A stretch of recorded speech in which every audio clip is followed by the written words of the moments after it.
দীর্ঘদিন পলাতক ও জেলে থাকা চিহ্নিত সন্ত্রাসীরা স্ব এলাকায় ফিরে আসায় বাড়ছে সহিংসতা, কমেছে হাটবাজারে সাধারণ মানুষের উপস্থিতিও।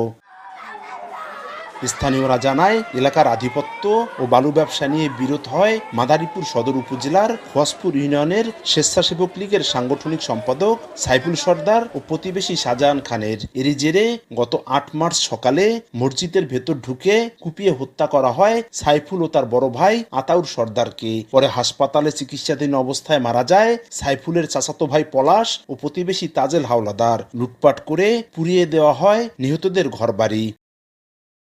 এদিকে গত ২৭ ডিসেম্বর ভোরে কুপিয়ে হত্যা করা হয় কালকিনির বাঁশগাড়ি ইউনিয়নের ৮ নম্বর ওয়ার্ডের ইউপি সদস্য আক্তার শিকদার ও তার ছেলে মারুফ এবং আক্তারের সমর্থক সিরাজ চকিদারকে। স্বজনদের অভিযোগ, আধিপত্য বিস্তারের জেরে ইউপি চেয়ারম্যান মুস্তাফিজুর রহমান সুমন ও তার লোকজন এই হত্যাকাণ্ড ঘটিয়েছে।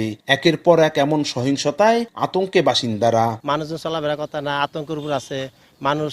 বাজারে হয় না, দোকানদারি করতে না ঠিক মতন, বাজারে আইতারি না, আবার আমাকে সন্ধ্যার আগে দোকান বন্ধ করে যাওয়া লাগে। বর্তমানে রাস্তা রাত ৯টা 10টার পর চললে একটা ভয় কাজ করে। আমরা সাধারণত গাড়ি চালাই, রাত ৮টার পর গাড়ি চালাইতে যাই না আর কি। পুলিশ বলছে, হত্যাকাণ্ডে জড়িতদের ধরতে নিয়মিত অভিযান চলছে আর অপরাধ নিয়ন্ত্রণে কঠোর ব্যবস্থা নেওয়ার কথা জানায় জেলা প্রশাসন। সব জায়গায় আমরা অভিযান চালাচ্ছি বা আমরা খোঁজখবর নিচ্ছি। আমরা আশা করছি যে অচিরেই আরও কিছু সংখ্যক আসামিকে আমরা গ্রেপ্তার করে আইনের আওতায় আনতে সমর্থ হব। সরকারি যে কৌশলীরা রয়েছেন, পিপিরা রয়েছেন, এপিপিরা রয়েছেন, তাদেরকে আমরা এখন পর্যন্ত কঠোর নির্দেশনা দিয়েছি যাতে তারা সরকারবাদী মামলাগুলোতে তারা যেন সুন্দরভাবে আদালতে কন্টেস্ট করে এবং যেন আসামিরা যেন সহজে বের হয়ে যেতে না পারে এবং তারা যেন ন্যায় বিচার পেয়ে থাকে। জেলা পুলিশের তথ্য মতে গত ১ বছরে জেলার ৫টি উপজেলায় ৫২টি হত্যাকাণ্ড হয়েছে। এছাড়া অজ্ঞাত লাশ উদ্ধার করা হয়েছে আরও ৪টি।